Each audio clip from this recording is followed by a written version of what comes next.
Hello, everybody, and welcome back to the Off-Farm Income Podcast. Thank you very much for joining us here today on our YouTube channel for episode number 916. Well, we have got a very interesting interview for you today. A gentleman named Aaron Tiemeyer is coming on out of Kansas to talk about his mobile seed cleaning business. There's a really interesting theme that's kind of arising out there in America, and this is my second interview in about the past month where this has come up, and that is as rural communities shrink and as service providers for farmers kind of consolidate, smaller farmers are feeling left out, they're feeling unvalued, and they're also they're kind of encountering more difficult conditions to get done what they need to get done.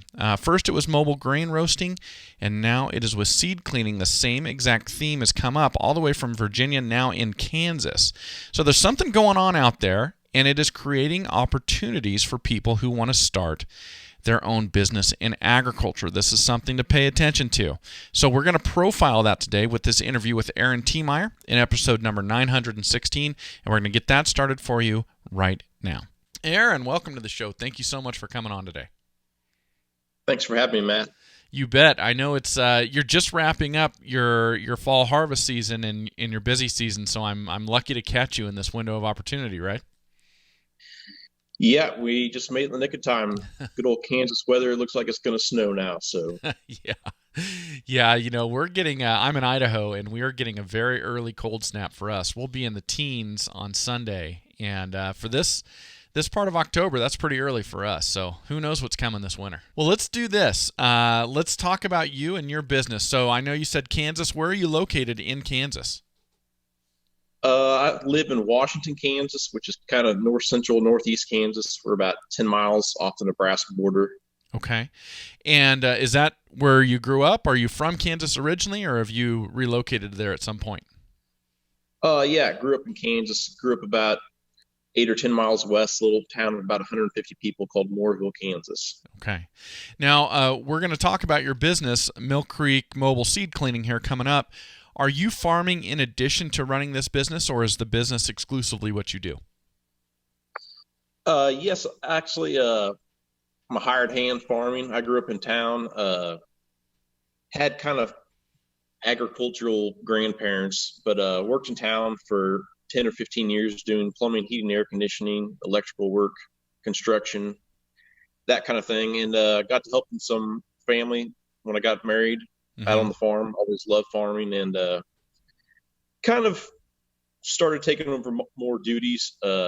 Equipment's getting bigger, and my brother-in-law, I help him and his dad, and his equipment is just getting a lot bigger, and the older guys don't really want to run that kind of thing. So I kind of started taking over more jobs, trying to work nights and weekends in addition to working in town during the day, and got to the point where work until 2 o'clock in the morning all the time gets a little old. So we had to try and find a way to get me full time. And, there's not a lot of money in farming right now for employee wages. So that's kind of how we came up with this idea for a side gig, I guess you could say. Got it. So to clarify, so this Mill Creek Mobile Seed Cleaning is a family enterprise, and this was a way to go, we want to bring Aaron in, and we need to figure out a way that Aaron, we just don't have enough right now for Aaron. So what else can we do? So we've got you included. Am I understanding that right?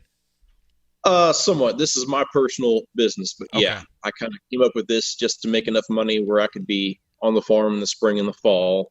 Okay. But you got those summer months where there's not a lot going on, and it really fits real well into July, August, when there's not a lot going on the farm. You're waiting for harvest. Works pretty well as it's prime seed cleaning season, so It's worked out really well. Okay, interesting. So essentially you are the epitome of what we talk about on this show, which is I want to farm, but there's not enough income on the farm right now to support me doing it full time, so I need something else to get me through. And like what you were talking about, running my own business is much better because I can fit it in when I've got time, when the farm doesn't need me. And then when the farm does need me, I can pull it aside, and then I can go take care of farming. Exactly. Okay. Great. Okay, so what kind of farming are you involved in when you're not running the business there in Kansas? We run primarily corn, soybean, wheat Okay, operation, fairly decent sized cow calf operation, which is pretty labor intensive as well. So, sure. Sure. Okay, so you've got livestock and row crops. Are you guys feeding those cows? Or are they on pasture, or how's that working? they'll be on pasture until about Thanksgiving when we bring them in and usually feed the calves out till, late winter and calve in the spring. So, Okay. All right. Yeah, pretty traditional operation. Very interesting. Okay.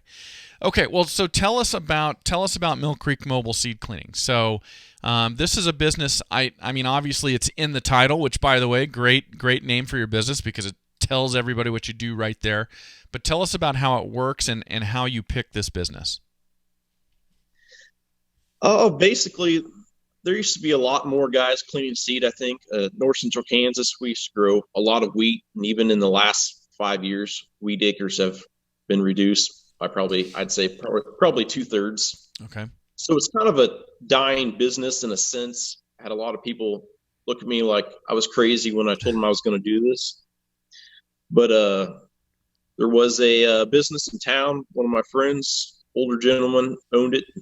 Uh, His was not a mobile cleaning service, but he had an old feed mill and caught on fire last spring. Okay. So there was kind of a need for a few guys left over that were still growing wheat that didn't want to have to haul it 30 or more miles to a regional seed dealer to have it clean for somebody to clean theirs.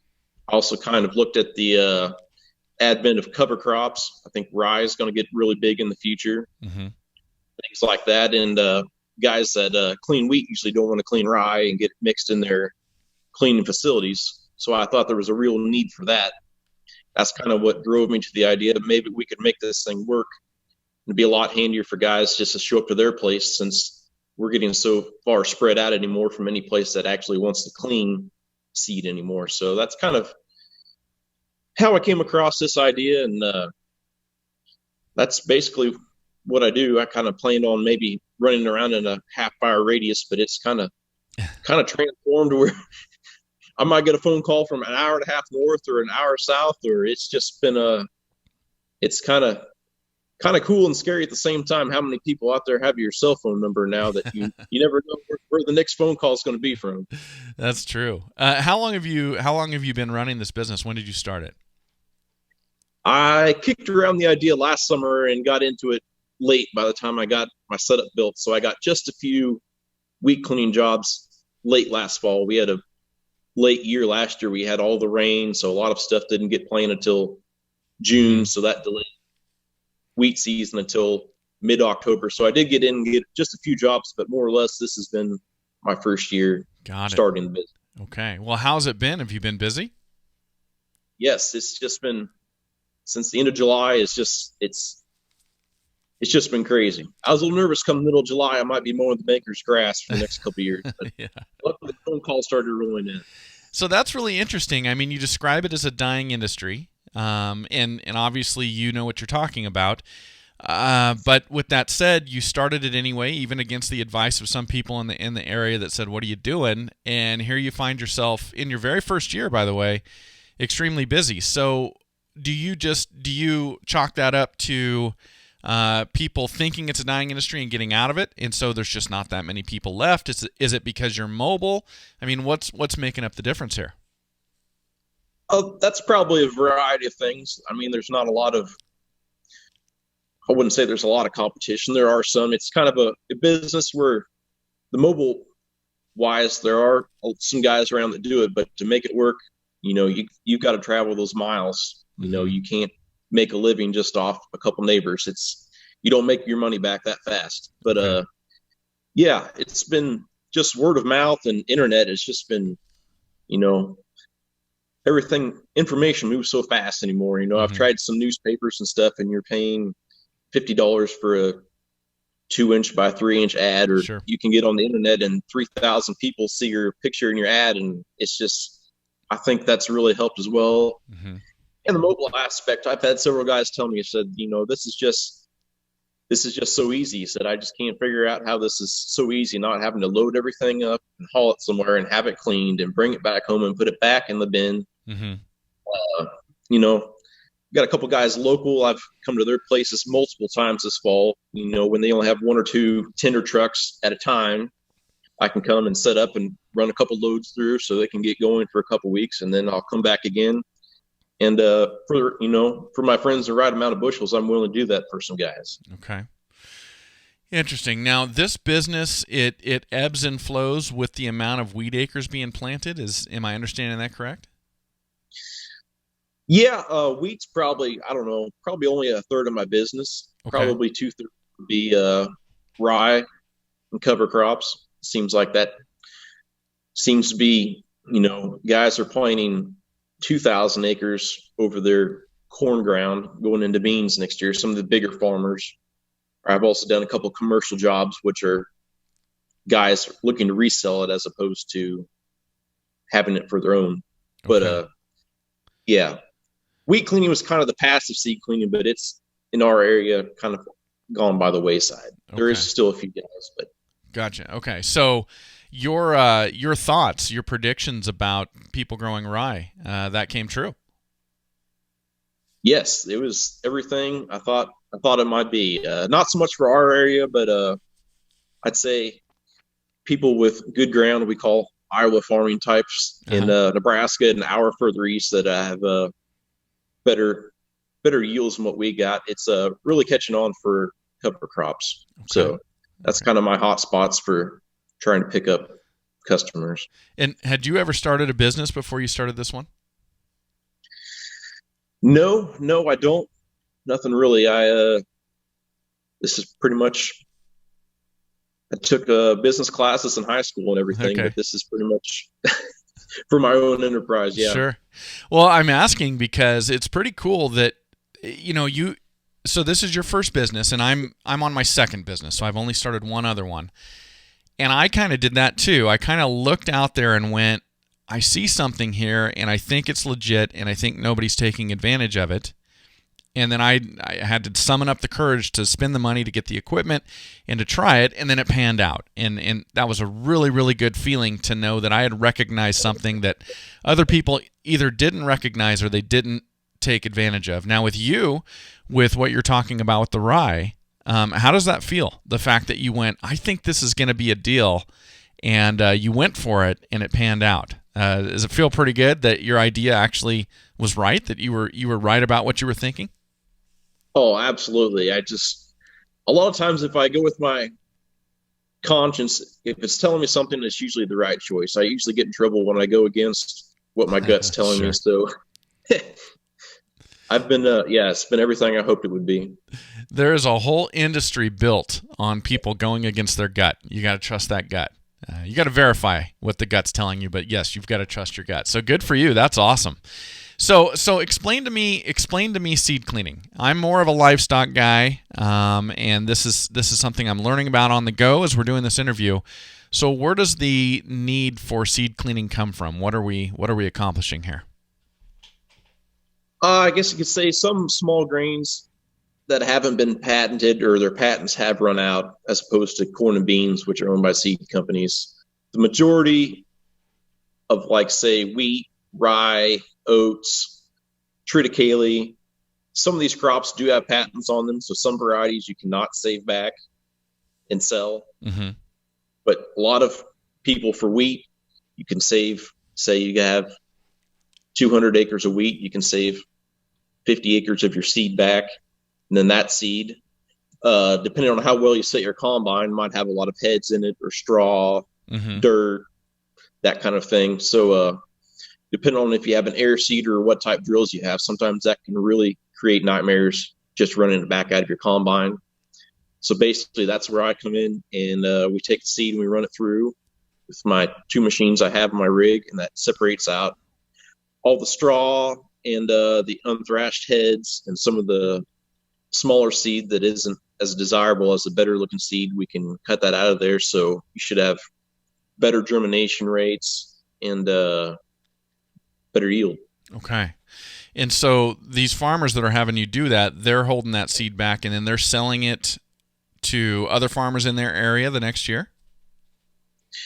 Most of them are keeping it for themselves. Okay. It's kind of a fine line. Some varieties aren't patented and some are, so you got to kind of be careful. And that kind of thing is, you can get in trouble. That's interesting. So, man, there's a lot of ways I could go with this conversation. So for you, with your business, when you show up and a farmer says, I want you to clean this seed, do you ask them, is this patented? Or do you just assume it's not because they're having you do it? Usually you could say it's the don't ask, don't tell. I guess you could say I usually just show up and do my thing. And so you, ignorance. Sometimes if it got some for sale, that's kind of another point for me. If somebody's looking for something that I know of, I can make some contacts between people. So a lot of guys like that too. Let me know if they are looking to sell what they have. Got it. Okay. So, I mean, under these circumstances, you show up to provide a service, and it's like, yeah, I can do that for you. And you're going on the assumption that the farmer's doing what they're supposed to be doing. They're not doing anything they're not supposed to be doing. And with that in mind, I'll provide the service. I'm not going to dig too deep. I trust your integrity, and on we go. Yep, exactly. I'm here to do my job, and you market your stuff however you want to do, and that's your use. So, okay, so that's interesting. Now, so going into this business and keeping in mind these patents, because obviously seed companies take this stuff very, very seriously. When you insure yourself and when you're looking at your business structure, is that something that you concern yourself with? Meaning, you can show up, you can say, "Yep, I'll provide that service, I'll do it." But if the farmer is violating a patent, and then later the seed company comes back and they sue them, or they try and recollect or something like that, do you worry about them coming towards you as part of what went on there? I try not to, but I always seem to worry about those type of things. So when I took up my insurance policy on this, I made sure I had some type of coverage in case somehow some real good lawyer got after me on something. But sure. As far as I know, there's nothing I'm really responsible for. I'm just there doing my job. So. Yeah, and I agree with you. It's just one of those things when things get to court, when they get to attorneys, they just seem to put everybody on there who was involved, and whether or not you had any responsibility. So I wondered about that for insurance purposes. And it's funny. On Saturdays, I do an episode of this show where I talk about rural crime, and I read stories from all over the United States, and I want to believe that everybody involved in agriculture is honest, and we're kind of a fraternity, and we're all out there to look out for each other. But it doesn't always work out that way, unfortunately. You see, when I read these stories, you see farmers who are stealing from other farmers, and they're stealing their cattle, their sheep, their crops, whatever it may be. So while you want to believe that everybody's being straight up and doing the right thing when you go out to provide your service, you do have to be cautious, because in this day and age, there are going to be some people that maybe don't.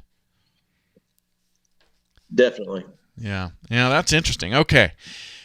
Very, very interesting. So with the rye, with what you were projecting there and looking at that as a cover crop, so the folks who are putting this in as a cover crop, they're still harvesting the seed off of that and then replanting the next year for the next year's cover crop. Is that part of what's going on here? Yes. Some guys save some back, and some guys just buy it every year. But it's kind of a hassle. That's just one of their crop for guys to have to set their combine for and store it. So some guys have really gone out and went after trying to actually sell the seed, and other guys just used it more or less just for the cover crop. So. Oh, okay. I gotcha. So they're not all combining it. Some are just disking it under when it's time for next year. Yeah, a lot of guys grow it, and in the springtime, especially before beans, seems to be the trend, hot new trend now. Guys plant their beans into it while it's still standing and then spray it. Oh, okay. So gotcha. that's kind of the big trend now. Okay, so they just plant into it, then they burn it down. Yep. Okay. Kind of provides a mat for weed control and moisture. So Oh, okay. That's a lot better idea than mine. That's why I'm not a successful row crop farmer. Okay, very interesting. Now, what kind of equipment did you have to buy when you decided to do this?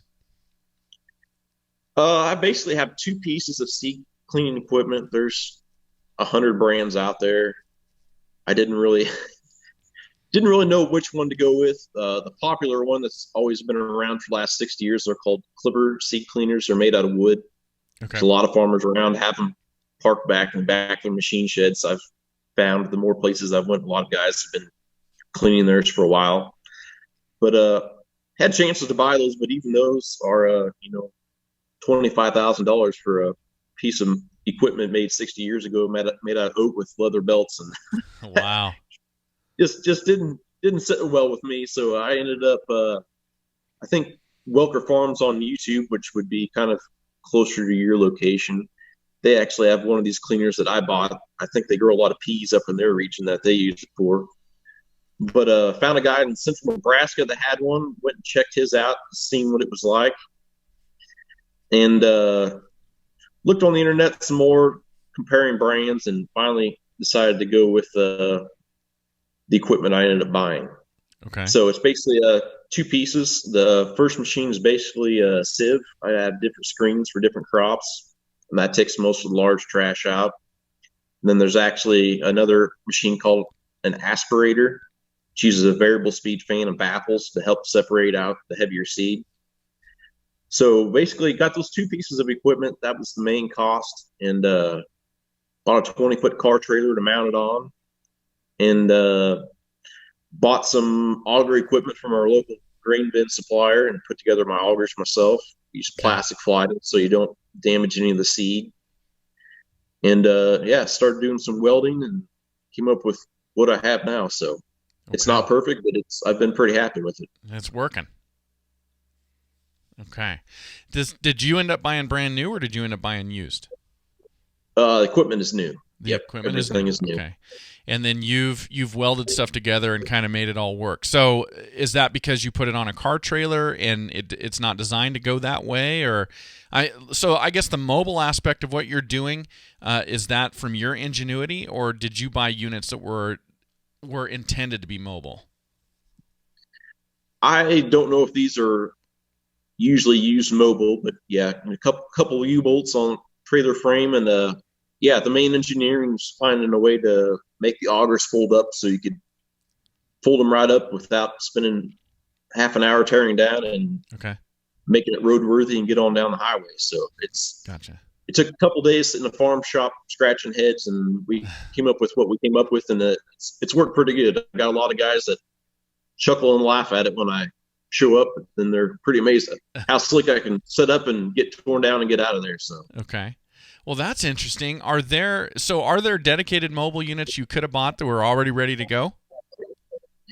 Yeah. I mean, the sky's the limit. I think there's, you can buy trailers to go behind small semis. We're talking $80,000-$100,000. I've seen pictures of rigs that are all mounted on like a long bed semi. Mm-hmm. There's, depending on how big you want to go, the sky's the limit. Okay. So then what was the impetus for you to choose to do it the way you did it? Was it price? Yeah, you could probably say that. I wanted late model equipment, and I didn't want to make it look like it was cobbled together and thrown up, and it may look like that to a certain aspect, but for what I had, I just have a half-ton pickup now. I've got to upgrade and get something a little bit bigger, pull my trailer a little bit easier. But size and bushel-wise, I thought it was what I should be using for my area for, doing gravity wagon loads and straight truck loads. My rig is the size that, kind of corresponds with the kind of customers that I have. Okay, so this is really interesting. So you got started a year ago, just right at the end of the season a year ago. And how did you find those, you said you did just a few jobs right at the end of the season. How did you find those customers right off the bat? My first customers were just neighbors around that still need a little bit of work done, and we're having trouble getting our local guys excited about getting any of their work done for them. So they decided to go out on a limb and give me a shot. So So they gave you a shot. Did you have to offer, like, because you were unproven at that point, did you have to offer a discount or something like that? Or was it just, hey, we trust you and we know that if this doesn't go the way we want it to, you'll make it right? Was it that type of deal? Oh, it was definitely that kind of deal. We have some really great neighbors, we help each other out. We share equipment, Hmm. if anybody needs help. It was those kind of guys that said, you know what, you come do it and I'll be happy with that. So, Okay. Okay, so then you get started. You do a few jobs. People put some money in your hands for the idea you've come up with. I can remember still the first dollar I ever put in my hand that I was based on an idea that I had, and that was a pretty cool feeling. For you, was that moment when you went, "Whoa!" Somebody, I had an idea. I put something together, and somebody just gave me money, and they're happy with what I did, happy giving me the money. Did that moment change you? Did it make you go, wow, I like that, I want to chase that some more? yeah, well, that's a great feeling. Just some same thing. You get done working for a customer and they say, I want to call all my friends. That's Hmm. just when somebody's happy and satisfied with the job you did. That's the best feeling in the world. Yeah, yeah, it is a really cool feeling. It's almost like a uh-oh, like, oh, I want to do more of this. I'm never going to be able to work for a boss again because this is pretty cool. That's kind of how I was like. I was like, uh-oh, I'm already ruined. But I like the feeling of using my idea and supporting myself off of my idea. It was pretty cool. Yeah, there's definitely nobody that can sell you like you. That's Yeah. for sure. Yeah, that's 100% right. Okay, so really interesting. So you got started last fall, you did a few jobs, and then the season shut down. So then you had all winter to wait to get going again. And so, what did you do during that time to get yourself prepped and then to get the word out even more so you could fill that sales funnel, that customer funnel for this season? I didn't do a whole lot last winter. I started pushing the internet ads this spring. Usually in our area, guys plant oats in the spring, and Okay. with all my advertising, I got two or three small oat jobs. So I basically had next to zero income for my first Okay. 8 months. So, middle of July, I'm getting pretty nervous here. I got a loan payment at the end of the year and Mm-hmm. mid-year interest payment, and jobs aren't coming in despite all my advertising. Okay.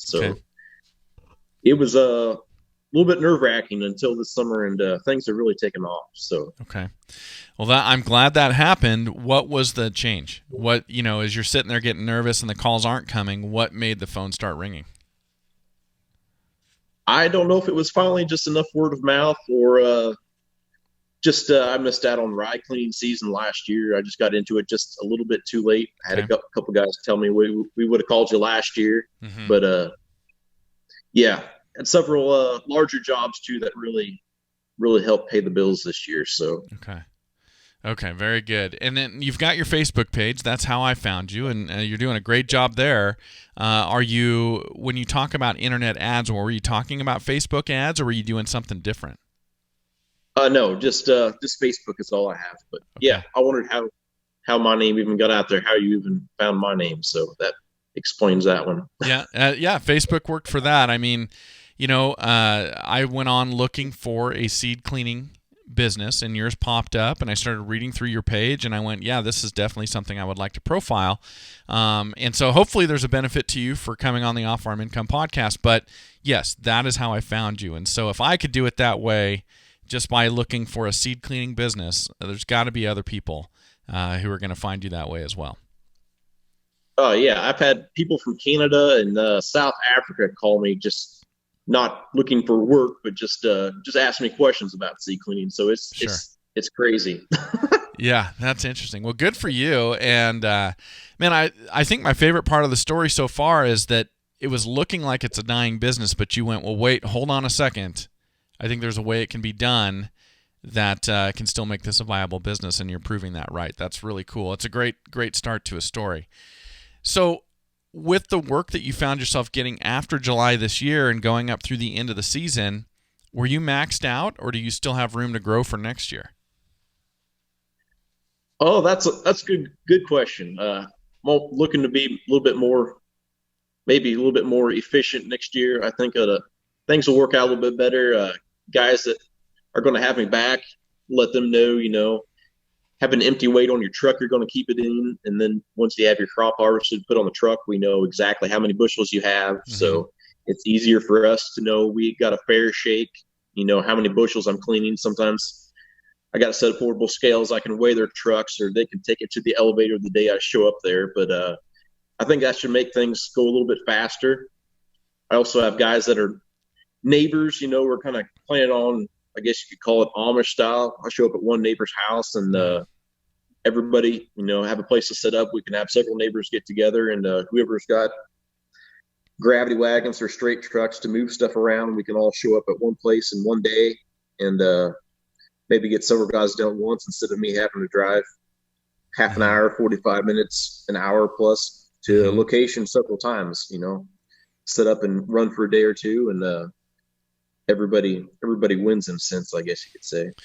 Yeah, that's interesting. If you go to set something up like that, obviously it makes you more efficient. You can get more work done in less time. You only have to set up and tear down one time, but it creates a little bit of more work for the customer. So if you're setting up a situation like that that's a benefit to you, do you give some sort of a break or something like that to the folks for participating that way rather than having you tear down and then go to their location? Yeah, sometimes I have had that where I've done larger loads for a certain customer, and a neighbor calls, and they might only have a gravity wagon load or half a straight truck load, and a lot of times I'll give them a discount, just for showing up with the larger guys, or it doesn't hurt me a lot to just run another couple hundred bushel through. Sure. It don't take long if I don't have to drive to their place and set up and tear down. So yeah, definitely helping me out. I'll give guys a cut. Okay. Now on the website, I'll put up pictures. I'll grab some pictures off your Facebook page, and I'll put them up for people to see what your equipment looks like. But you're pulling it with your half-ton trailer right now on a 20-foot car trailer. You've got the machines welded and everything's put together on there. How do you power the machines when you get to the location? I just have a generator. It's a Harbor Freight special. I've been pretty happy with it. Been a little nervous making that purchase, but it's worked out really good. So it's got enough juice to run everything. So I get that call from a lot of guys. Do you need cords and power? I said, no, everything I have can run by that generator. Crank it on in the morning. It can run all day.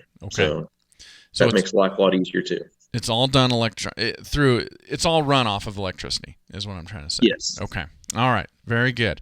Okay. So the way that you have done things, if there's somebody else out there in another part of the country and they're hearing this, they've been looking for their niche, their business they can start so they can be in ag, they can be, creating that off-farm income.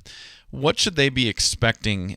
Just ballpark. You don't have to get specific with this, but just ballpark. What should they be budgeting for or expecting in terms of startup costs? I think that depends on, the person, probably somewhere in the $30,000 to $50,000 range in there somewhere, I would say is probably. It's hard to tell. I keep buying more equipment and stuff to know what your actual costs are, but somewhere in there. Okay. And I'm just thinking the bare minimum to get started. Obviously, you can reinvest profits and you can grow the business from there, but that very first, what we call the minimally viable product, I can actually go out and provide a service for people.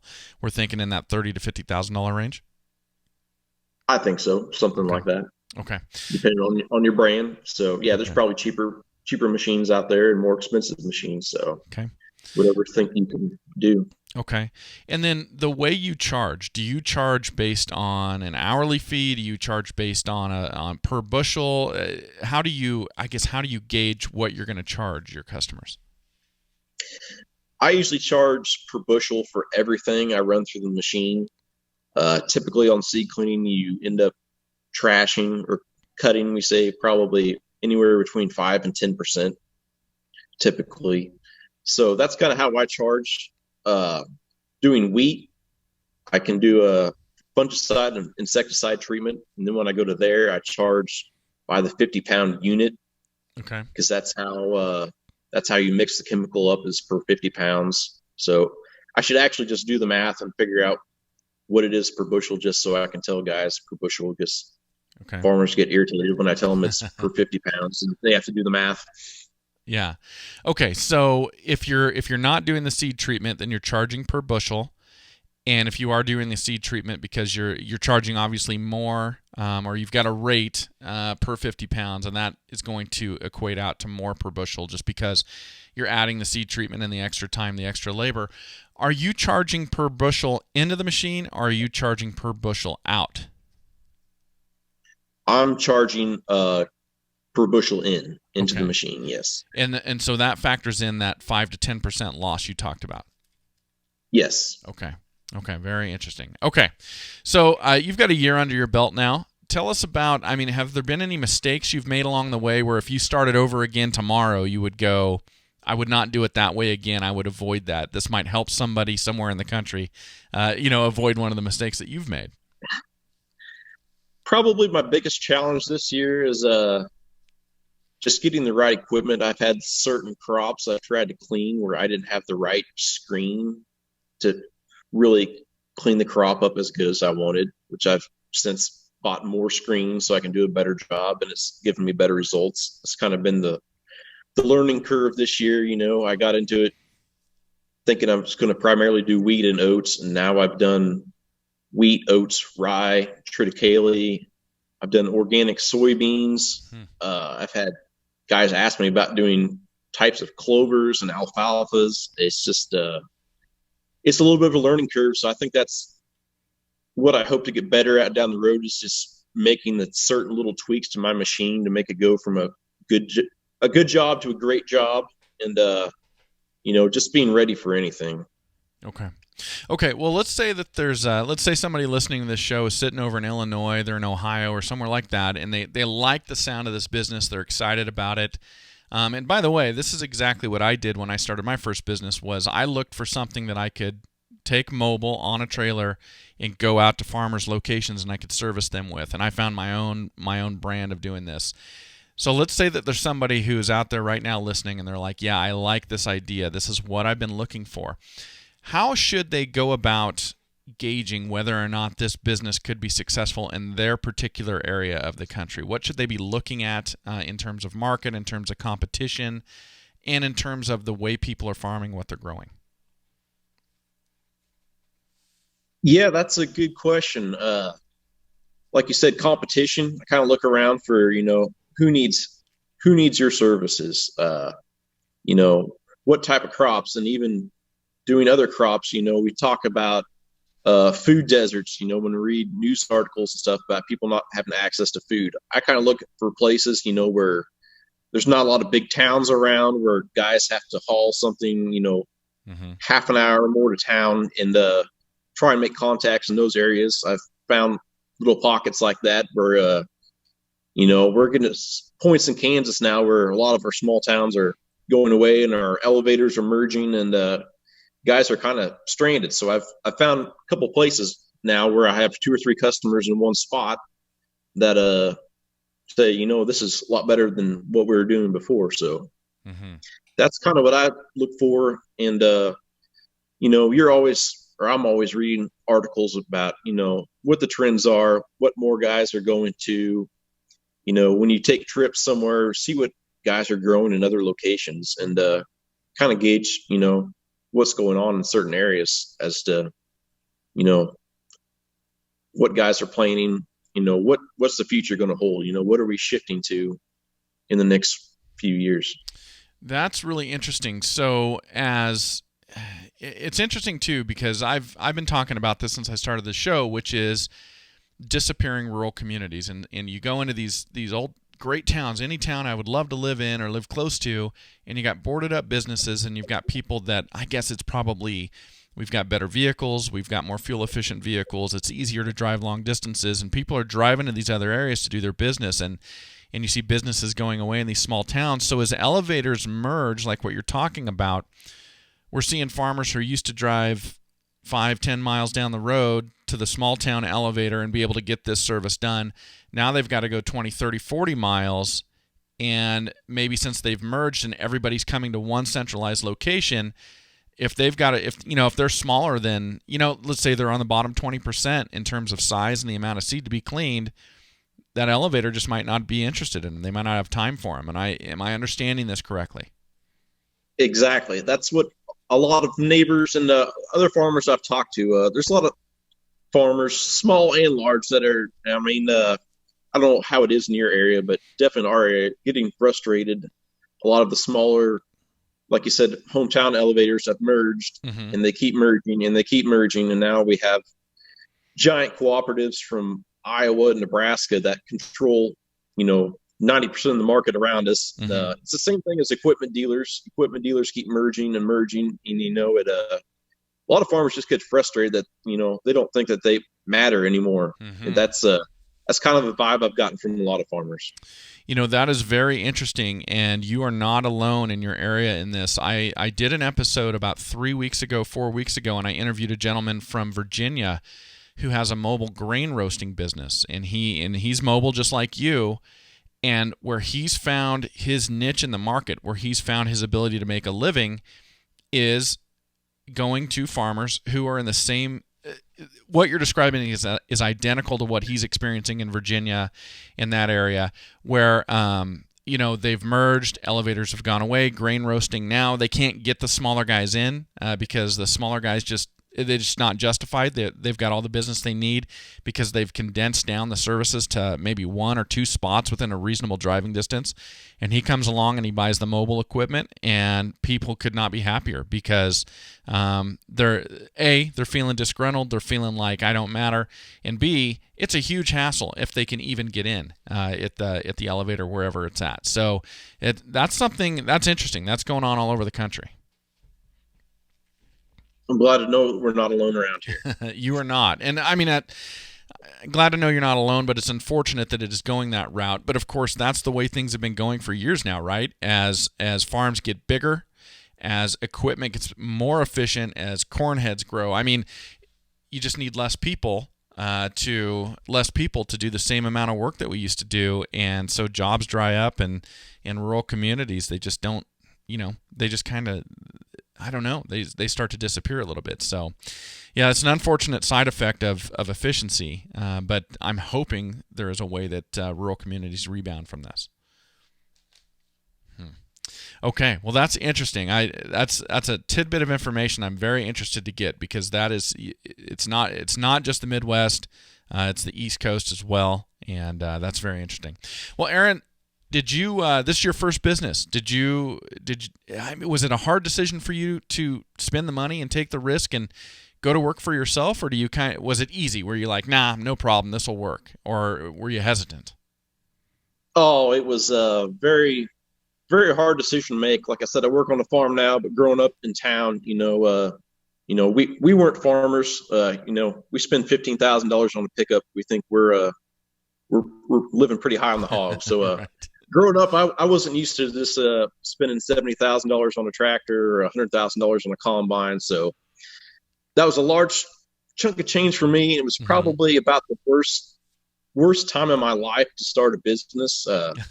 We had lived in another town, and we had our house for sale, and the housing market was in the gutter. So we were waiting a year and a half to sell our house, $900 a month mortgage. And we had moved back to basically me and my wife's hometown, and we were renting a house and paying a mortgage on a house. And we were basically tapped out on money, and lost a baby at 6 months along. And it was Hmm. just the lowest point in my life.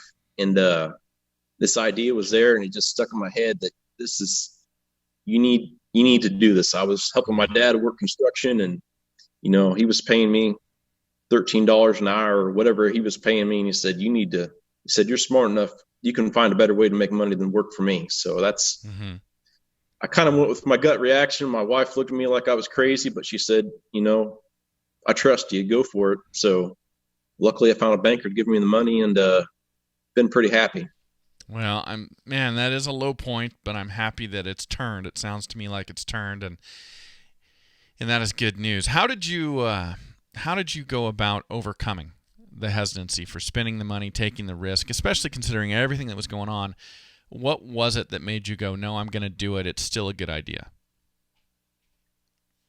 I think I was just getting frustrated after 10 or 12 years of, I consider myself a pretty hard worker, but also pretty smart. And I just feel like I was being used for, working for nothing. And I thought, I can do better than this. And just, what they say, chasing a dream, decided to go for it. And like I said before, nobody can do better for you than you. So that is interesting, and we've all got our different thresholds. My first business I had to spend about $12,000 to get it started, so nothing even approaching what you did. And I had a full-time job, and I was making good money, and so the $12,000 seemed like everything to me, but it really wasn't in hindsight. But it was enough that I put off the decision 3 or 4 times, and then I finally woke up late in the season for the business I started, which was May. And just woke up in the middle of the night, just almost sat straight up in bed and went, oh my goodness, if I don't buy this equipment right now, I'm going to have to wait a whole nother year to start this business because I'm going to miss this season. And I had that frustration and that fear that I'm never going to do this, never going to accomplish what I want to accomplish because I'm holding myself back. And I called that day and made the purchase and ordered the equipment. And it sounds like you kind of had that same type of thing going on. definitely, it just, like you said, holding myself back. It just seemed like I can do so much more with my life than, just walking along my path I had been on. So Sure. definitely just decided to go for it. Yep. I completely understand. Completely understand. All right. Well, Aaron, if somebody out there listening, if they would like to contact you, they'd like to find your Facebook page, they want to ask questions or whatever that may be, how would you want them to do that? Definitely probably just message my Facebook page at Mill Creek Mobile Seed Cleaning. Okay. And I will link up in the show notes for today's episode so people can go right to that link if they're not already on Facebook and finding it. This has been great and a fascinating story, Aaron. Thank you so much for sharing it. I think it's going to benefit a lot of people out there. Been a lot of fun. Well, thank you for being here, everybody, and thank you to Aaron Tiemeyer for coming on the Off-Farm Income Podcast Day and sharing all that great information. And hey, as always, enjoy your journey to the ultimate lifestyle business, agriculture.